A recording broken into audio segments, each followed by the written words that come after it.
Bueno, ahora de un punto de vista un poco más concreto y también pensando como en los profesionales que lo están viendo por un lado y también las personas comunes y corrientes que le va a interesar el tema y que piensen que es necesario, en el fondo, generar estrategias, la misma estrategia que se estaban en el fondo planteando al principio, por ejemplo. ¿Cómo podríamos ver algunos lineamientos en el fondo desde el punto de vista de los distintos ámbitos, en el fondo individuales, individual familiar, por ejemplo, y ya una cuestión mucho más comunitaria o territorial relacionada con este tema? Eh, Eugenio, esta pregunta. Bueno, a ver, yo tengo por ahí unos torpeos, ¿cierto? Hice un punteo para afrontar, digamos, este tema. Y yo siento que, por ejemplo, respecto del cuidado de la persona, del autocuidado y también de la intervención con la familia, un elemento central dentro de la construcción de resiliencia es la comunicación afectiva, la comunicación de afectos, ¿ya? El abrirnos hacia los otros, a los que tenemos cerca, mostrar nuestros sentimientos, ser capaces, por ejemplo, en pandemia, de mostrar nuestros miedos, compartir nuestros miedos con, con la familia, con las personas que tenemos cerca, con los que queremos, ¿ya? No para que se aterren porque, uy, que tengo mucho miedo de perder el trabajo, tengo mucho miedo de enfermarme, pero que sepan que es una inquietud, que sepan que es una realidad. También yo diría que dentro de esto de cómo enfrentar la autoayuda o el autocuidado, ¿cierto? Es atreverse a pedir ayuda. Hay gente que no se atreve a pedir ayuda, ¿ya? Entonces yo creo que hay que atreverse, como que uno perdiera estatus si es que pide ayuda. Y no, uno tiene que saber pedir ayuda. Somos frágiles, tenemos fragilidad y tenemos que reconocerla, pero también tenemos fortaleza.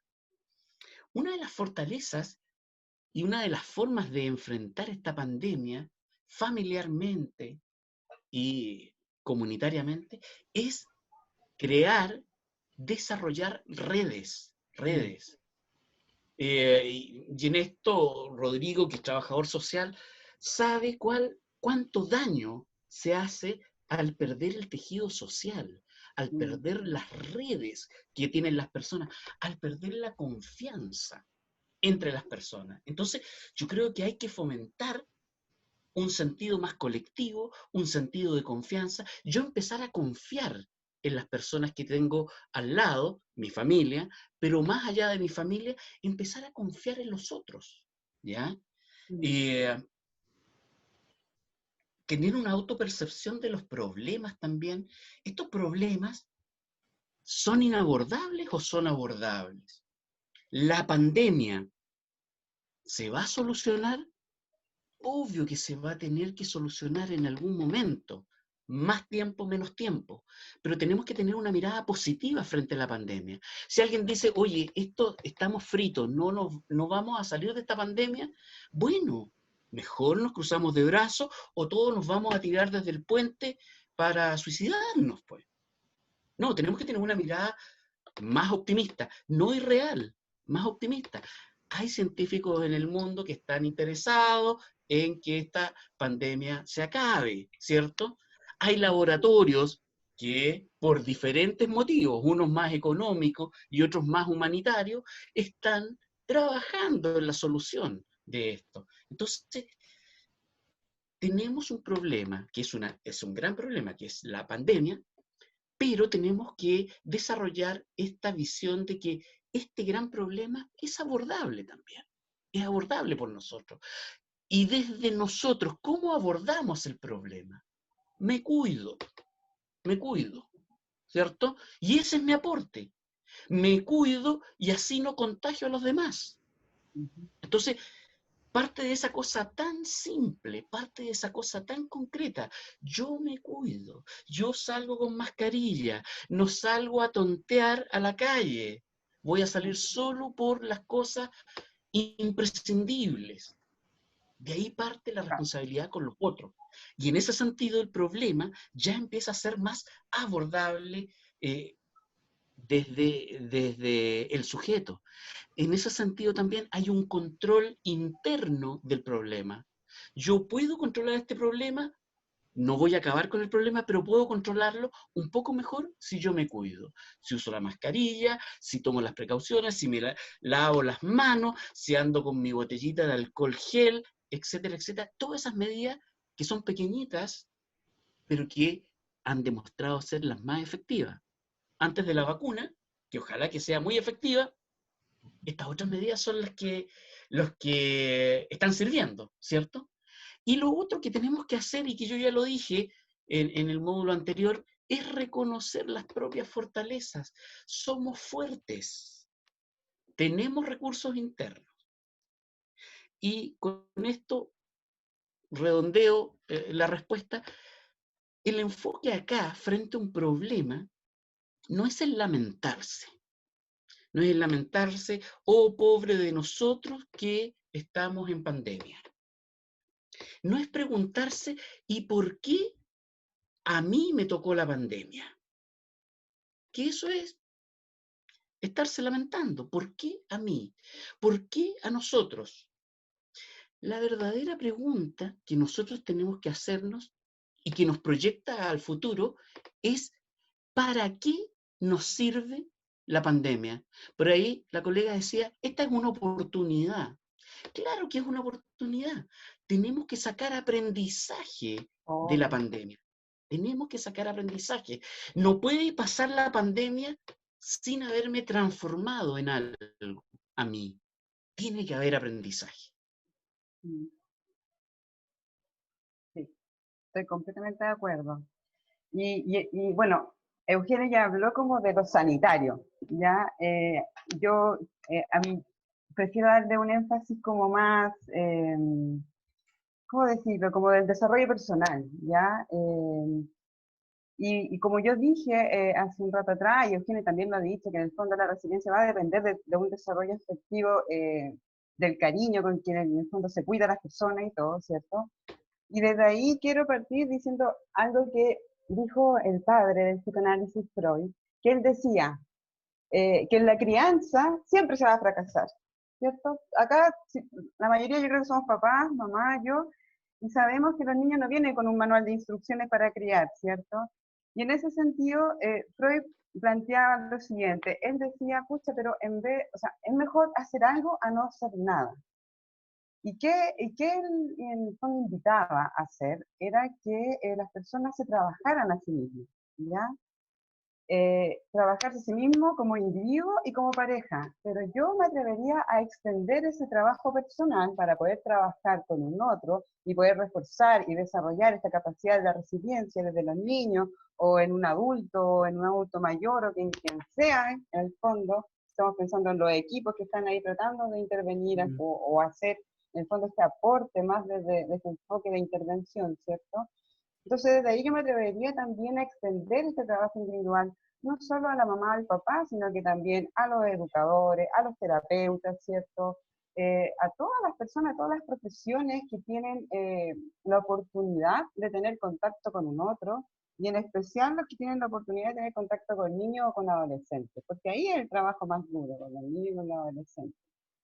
Y en ese sentido, yo creo que lo primordial para el fondo, para poder enfrentar una pandemia o enfrentar cualquier crisis, ya que en el fondo venga como a desarmar una cierta normalidad en los individuos, yo invito a hacer este trabajo. Yo partí diciendo eso. Para mí la pandemia es una oportunidad de mirarme y de transformarme, ¿cierto? ¿Y cómo me voy a transformar? ¿Cuáles son las herramientas que hoy día hay en autoconocimiento?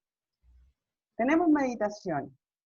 Hoy día hay muchos estudios, y ahí yo creo que Eugenio me puede avalar en eso, y es cosa de buscar, hay muchos estudios, de hecho hay un departamento de psiquiatría del Hospital General de Massachusetts, donde hicieron un estudio de 8 semanas respecto de gente que hace meditación. Todos sabemos que la meditación genera muchos beneficios. Y que en el fondo reveló este estudio de 8 semanas de meditación, es que tiene un impacto considerable en algunas zonas del cerebro que están asociadas con la autoconciencia, con el estrés, con la empatía, con la memoria, con la atención, con el relajo. Y la meditación es algo tan intangible y tan barato que tú lo puedes instalar en educación. Oye, partir las clases con, mira, 1 minuto de meditación diario te va a cambiar algo en tu cerebrito. Partir la misma trabajo o incluirlo dentro de tu vida cotidiana. Lo mismo provoca el yoga. El yoga también es una buena práctica de incorporar en tu rutina o en tu trabajo o en la intervención. O sea, también ayuda no solo a flexibilizar tu cuerpo, sino que también te flexibiliza tu mente, también te ayuda en el desarrollo de la empatía, en el desarrollo de la capacidad de la resiliencia. Y todo esto está avalado por estudios científicos, ya no lo digo yo porque practico el yoga o la meditación. También está el dormir bien, ya, y no solo en cantidad, sino que en calidad. Mira, hay enfermedades como la obesidad, la enfermedad de la presión arterial y la diabetes que están asociadas al mal dormir, ¿ya? En Italia ellos hablan de la dolce farniente. La dolce farniente es en el fondo el ocio, este ocio agradable. También yo lo invito a las personas a tener tiempos de aburrimiento, o sea, permítete aburrirte. Y ni siquiera prende la radio para escuchar música, no, nada, abúrrete, o sea, permítete sentir el ocio, porque cuando uno no prende nada, ni la radio, no mira ni el celular, ni pescáis un libro, ni nada, ¿con quién te encontráis?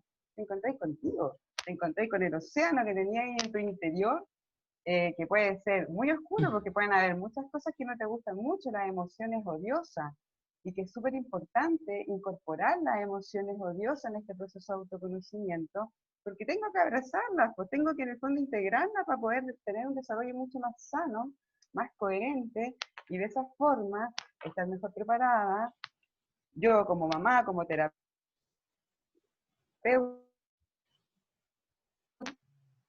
para poder también generar este encuentro con el otro de una manera más colaborativa, ¿cierto? Que en el fondo promueva estos ambientes más protegidos, ya que promueva la posibilidad de desarrollar a niños como emocionalmente mucho más sanos.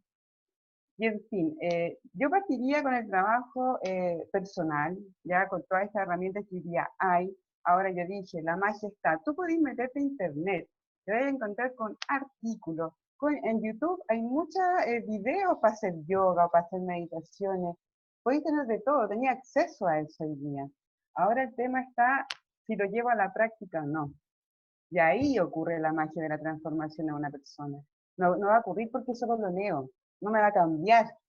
Ya la magia de la transformación y de la transformación de todo un colectivo ocurre cuando yo pongo en práctica eso que yo sé, porque me lo contó mi amiga, porque me lo contó el profesor de clase de mi hijo, me sugirió que a lo mejor podía, no sé, incorporar algún elemento, como alguna práctica de autocuidado, ¿cierto? Y bueno, y cuando estamos en ese como tránsito, de tener como mucho conocimiento y muchas cosas que están ahí, tomarlo nomás, ¿cierto? O recordar los hobbies que tenía antes. Cuando estamos en el tránsito de lo hago o no lo hago, ahí es cuando surgen todas estas cosas que en el fondo, estos argumentos, estos dilemas neuróticos, de que en realidad el yoga no es para mí, o no sé, que yo no sé meditar, duro como 30 segundos, entonces me lleno de argumentos que en el fondo son puros argumentos malos que no te sirven, po. Y que en el fondo te mantienen en tu zona de confort todo el rato, ¿ya? No, si así nomás estoy bien, no, si, ¿para qué lo voy a hacer si yo no soy tan flexible para hacer yoga, por ejemplo? Entonces, ahí yo creo que esto como para los profesionales o para la gente que en el fondo puede intervenir en el territorio, es como trabajar en los modelos como motivacionales, ¿cierto? Y también para la gente que le resuene, los invito a trabajar con el tercer chakra de nuestro plexo solar, que ahí está el yo soy, ahí está la voluntad de hacer las cosas, ¿no? De verdad ustedes se ríen, pero de verdad les funciona. Y lo digo porque yo practico todo lo que digo. Yo la verdad es que acostumbro tanto desde mis terapias como desde las conversaciones tan incluso banales que uno puede tener con una amiga o con cualquier persona, incluso en esta conversación, que no es nada banal, es como muy trascendental, ojalá que trascienda, eh, pero yo siempre comparto desde mi propia experiencia, desde lo que yo sentí que a mí me sirvió y yo vi un cambio en mí o lo vi en la otra persona, y desde ahí yo comparto. Entonces, por eso yo eh, lo invito a quien escuche y a quien resuene esta conversación o en el fondo este mensaje, que se comiencen a trabajar desde ustedes mismos, que se comiencen a cuidarse, sin temor a parecer egoísta ni nada, sino que desde ahí yo puedo ayudar a un otro. Eso puedo compartir. Oye, yo escuchando esto, bueno, me queda como súper claro desde los dos puntos de vista esto de la relevancia del desarrollo personal. Entonces, pero ahí yo creo que hay que hacer un link, como no nos quedamos en el individuo, en yo mismo, digamos, sino que cómo tengo un impacto en mi En el familia, territorio. en mi colectivo, en mi trabajo. Y ahí yo creo que hay un concepto, al menos en educación, que es bien relevante, que yo creo que tiene que ver con esto.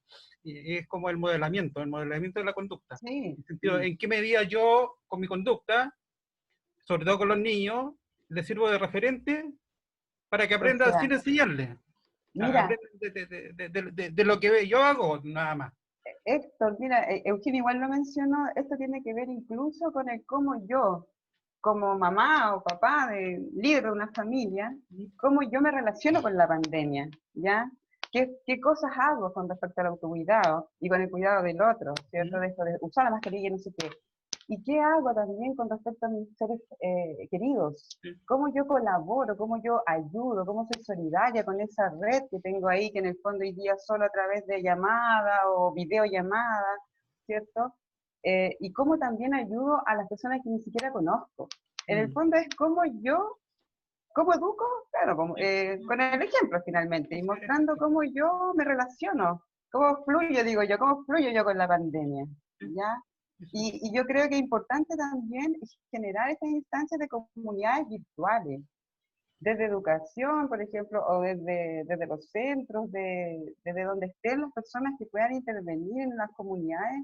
Yo creo que una buena instancia hoy día son, por ejemplo, armar grupos de autoayuda de padres, de madres. Sabes que hoy día lo más importante, lo principal con este tema de la resiliencia sobre todo, es ayudar a los papás, pero especialmente a las mamás, y por lo que yo dije al inicio, que de verdad que estamos sobre demandar a las mamás, y te lo digo porque a mí me pasa. Uno está súper cansado, uno se estresa un montón y a veces no tenemos por dónde apoyarnos. Entonces, por eso es importante que quienes están ahí trabajando para esta comunidad, ya sea de los equipos de salud, ya sea de los equipos de organizaciones como ustedes, ¿cierto? Que en el fondo articulen esta red, ya esta red comunitaria, este mapa de red, que la gente sepa a dónde poder acudir, porque ustedes saben que en el fondo hablar de lo que me pasa me alivia el corazón, porque me doy cuenta que al otro le pasa lo mismo, entonces, chuta, no estoy tan mal, no estoy tan pillada, por decirlo de una manera, porque al otro le pasa lo mismo, una cosa como muy natural, estamos todos pasando por pandemia. Entonces, yo creo que por ahí podría ser un poco como desde como lo comunitario, desde la educación.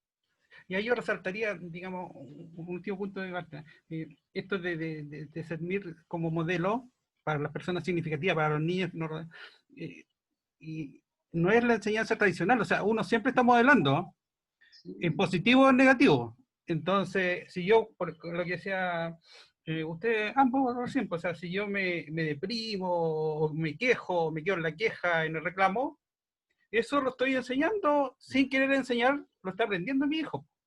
Totalmente. Entonces, uno siempre, o sea, es importante, es una responsabilidad súper crucial, siempre está enseñando a aquellos que lo rodean, para los cuales es un significativo.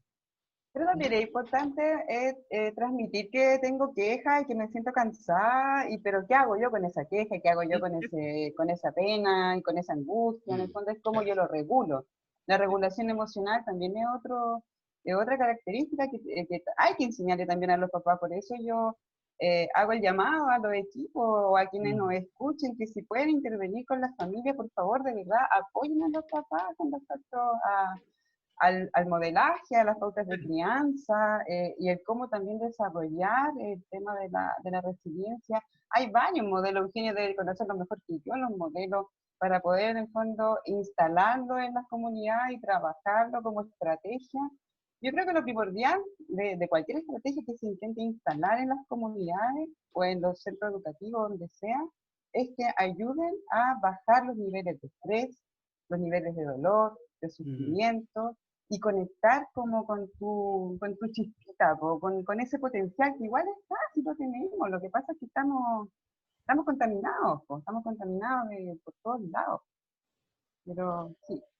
Sí, yo quería agregar, bueno, es evidente que el modelamiento, el ser modelos de otro, está siempre presente. Y como decía Héctor, modelos positivos y también de los otros, ¿ya? Intentemos actuar con coherencia frente a nuestros hijos, frente a nuestros estudiantes. Los profesores son modelos de 30, de 40 niños a la vez, ¿ya? Y el impacto multiplicador que tiene, si es un modelo positivo, es fantástico.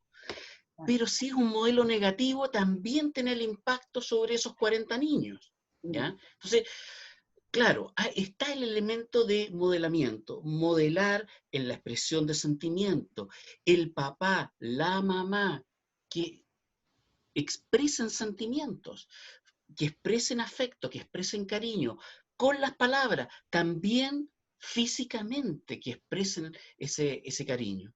Ese es un primer elemento sobre el modelamiento, pero yo quería poner sobre la mesa, ya antes que se nos vaya el tiempo, un elemento que es la responsabilidad social que tenemos los profesionales frente a las intervenciones, ¿ya? De repente hay intervenciones que son de buena voluntad, fantástico que estén, pero que carecen muchas veces de rigurosidad, ¿ya? Los profesionales, y por eso tuvimos que estar estudiando, y por eso hicimos posgrado, y por eso hicimos una serie de estudios, estamos llamados a que nuestras intervenciones sean rigurosas, que de alguna manera evaluemos el impacto de nuestras intervenciones, ¿ya?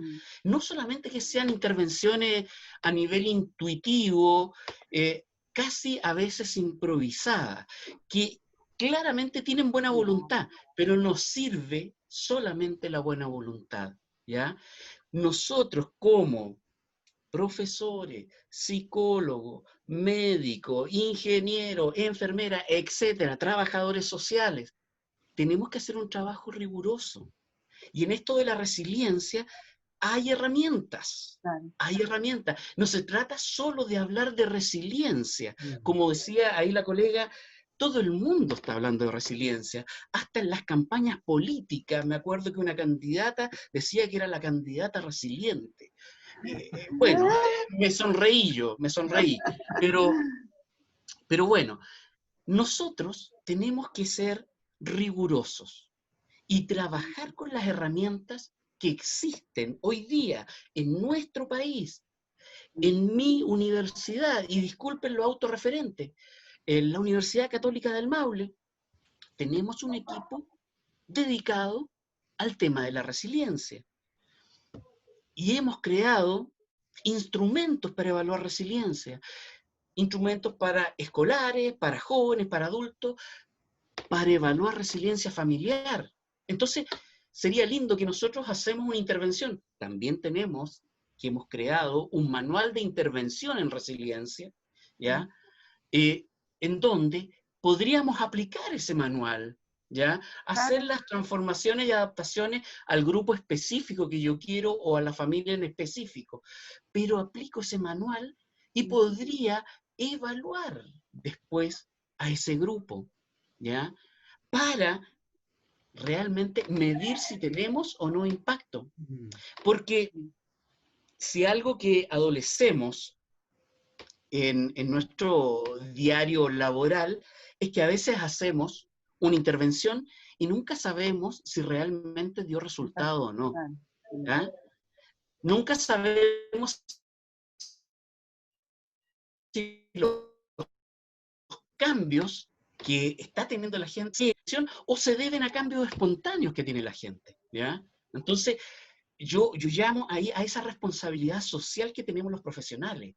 Seamos rigurosos, ocupemos las herramientas que tenemos. Acá en este equipo hemos hecho un esfuerzo bien grande por tener instrumentos validados y confiables acá en Chile. Y no depender de instrumentos norteamericanos, de instrumentos españoles o ingleses, porque responden a otra cultura. Exacto. Nosotros hemos hecho instrumentos que sirven y están probados y están validados en población chilena. Hemos hecho también manuales de intervención. Entonces es una guía para que lo tome el profesor y lo pueda aplicar en su curso. ¿Ya? Lo tome el trabajador social y lo trabaje con la familia. Lo tome la enfermera y lo trabaje en los grupos de pacientes. Son manuales de muy fácil utilización, ¿cierto? De muy fácil uso, ¿ya? Y que han demostrado tener eficacia, han demostrado provocar cambios, han demostrado generar más herramientas resilientes en las personas. Tenemos una cantidad de estudios bastante grande. Este grupo, y disculpen que es casi propaganda, ¿cierto? Pero este grupo ha realizado no menos de 35 investigaciones en el área, tratando de evaluar si nuestras intervenciones tienen o no efectos. Porque de eso se trata, ver si realmente estamos generando un cambio en las personas, si estamos ayudando o no. ¿Ya? Entonces, por eso digo, son bonitas las iniciativas de buena voluntad, pero nosotros tenemos que ir más allá de la buena voluntad. Tenemos que hacer un trabajo técnico efectivo con la gente. ¿Ya? Y este trabajo técnico efectivo también pasa por ayudar a generar redes en la gente, a ayudar a tener una conciencia comunitaria, ¿ya? A tener una conciencia colectiva frente a los problemas, ¿ya? Eso.